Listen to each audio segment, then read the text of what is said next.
Welcome to The Explainer. Today, we're taking a deep dive into the secret life of plants. We're going to uncover the incredible engineering they use to see without eyes and pump nutrients, get this, without a heart.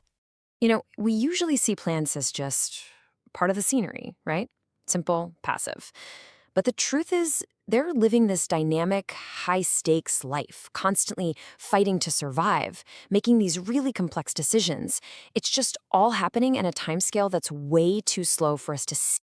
So that brings us to the big question, right? How in the world do they hunt for light and move food around with no brain and no heart? Well, that's what we're here to figure out.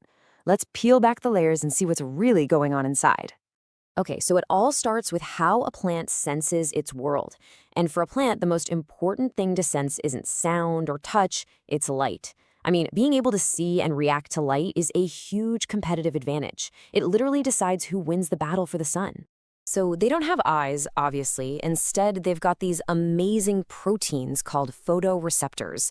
The best way to think of them is like tiny light-activated switches all over their bodies, and each one is perfectly tuned to read a specific color of light. It's wild.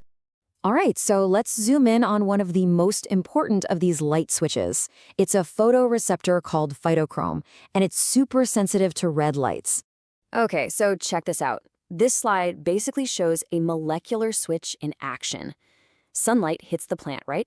And this phytochrome protein literally flips its shape. It goes from its inactive, or off state, which is called PR, to its active, on state, PFR. And once it's on, this PFR acts like a messenger. It zips right over to the cell's command center, the nucleus, and starts turning on all the right genes for growth. It's such an elegant and direct way to respond to sunlight. And plants are not one-trick ponies, not at all. It's not just about red light. They have this whole toolkit of blue light sensors too. You've got phototropins, which handle the physical stuff, like bending towards a window or opening up their little leaf pores to breathe. Then you have cryptochromes, which are kind of like the project managers, They help regulate the plant's internal clock and big life choices, like when it's time to flower. Okay, so the plant has sensed the light, it's made some energy through photosynthesis, now what? The next big challenge is distribution.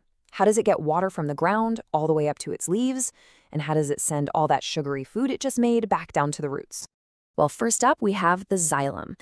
Think of this as the plant's plumbing system, but just for water.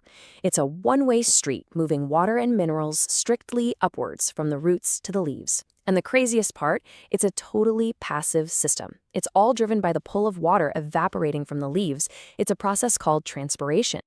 And then you've got the phloem. This is the plant's food delivery service.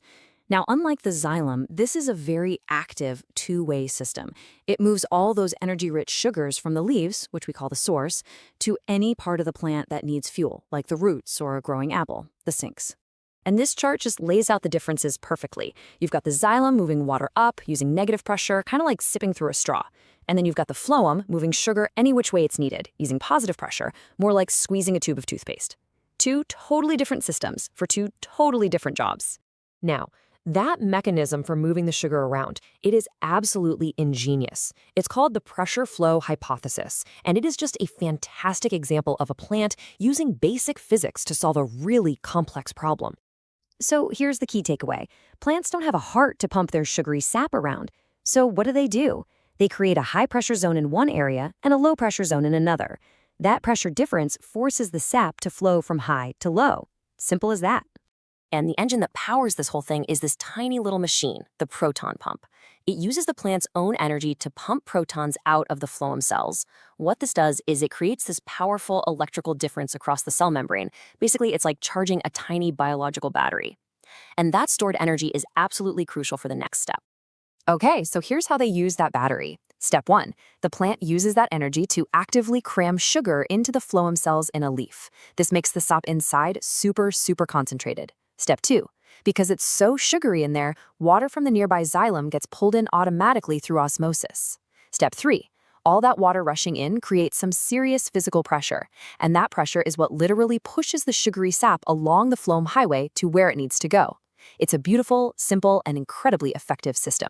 So when you start putting all these incredible systems together, the light sensing switches, the tiny proton pumps, these pressure-driven highways, you go from these microscopic machines to the macroscopic organisms that literally shape our world. They create the air we breathe and the food we eat. I mean, think about it. From a single protein changing its shape because a photon of light hit it, to this complex superhighway of fluids moving through its body. A plant is just a masterpiece of silent, slow-motion engineering. They are anything but passive. And that's really why this deep dive matters. When you understand these processes, you start to see this hidden layer of incredible complexity and ingenuity in the life that's all around us. It really makes you look again at the quiet, green world and just wonder, what else have we been missing?